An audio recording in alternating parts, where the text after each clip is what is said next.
Hey everyone, welcome back to my channel. నా పేరు Richa. So friends, ఈ వీడియోలో ఏపీఎంసెట్ 2024కి సంబంధించి డిక్లరేషన్ ఫామ్కి సంబంధించి చాలామంది స్టూడెంట్స్కి ఒక డౌట్ అయితే ఉంది.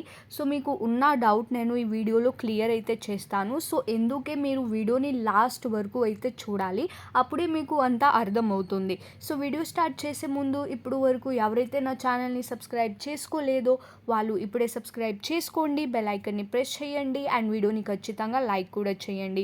ఇంకా లేట్ చేయకుండా వీడియోని స్టార్ట్ చేద్దాం.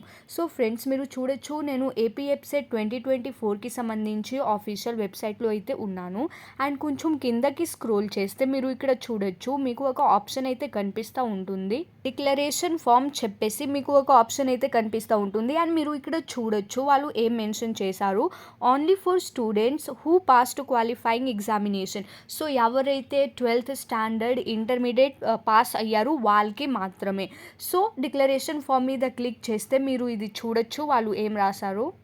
ఇక్కడే చాలామంది స్టూడెంట్స్కి అయితే డౌట్ ఉంది. చాలామంది స్టూడెంట్స్ ఏం అడుగుతున్నారు, మేము కూడా డిక్లరేషన్ ఫామ్ని ఫిల్ చేయొచ్చా? సో ఫ్రెండ్స్, వీళ్ళు ఇక్కడ క్లియర్గా మెన్షన్ అయితే చేశారు, AP board of intermediate education students need note upload. So మీరు ఎవరైతే ఏపీలో ఇంటర్మీడియట్ చేసి ఉంటారు, ఎవరైతే ఆంధ్రాలో ఇంటర్మీడియట్ చేసి ఉంటారో వాళ్ళకి డిక్లరేషన్ ఫామ్ ఫిల్ చేయాల్సిన అవసరం అయితే లేదు. సో మీరు ఇది మాత్రం గుర్తుపెట్టుకోండి.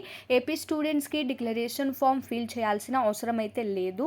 ఎవరైతే తెలంగాణ, సిబిఎస్సి, వేరే బోర్డు వాళ్ళు స్టూడెంట్స్ ఉంటారో వాళ్ళు మాత్రమే డిక్లరేషన్ ఫామ్ని ఫిల్ అయితే చేయాలి. ఏపీ స్టూడెంట్స్కి డిక్లరేషన్ ఫామ్ ఫిల్ చేయాల్సిన అవసరం అయితే లేదు. ఇది మాత్రం మీరు అందరూ గుర్తుపెట్టుకోండి.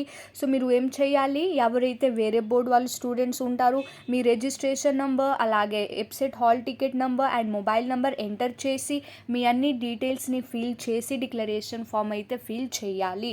ఇది వచ్చేసి ఏపీ స్టూడెంట్స్ కోసం అయితే కాదు, వేరే బోర్డ్ స్టూడెంట్స్ వాళ్ళకి మాత్రమే. సో ఐ హోప్ మీ అందరికీ అర్థమైతే అయింది ఈ వీడియోలో. అంతే. And thank you for watching.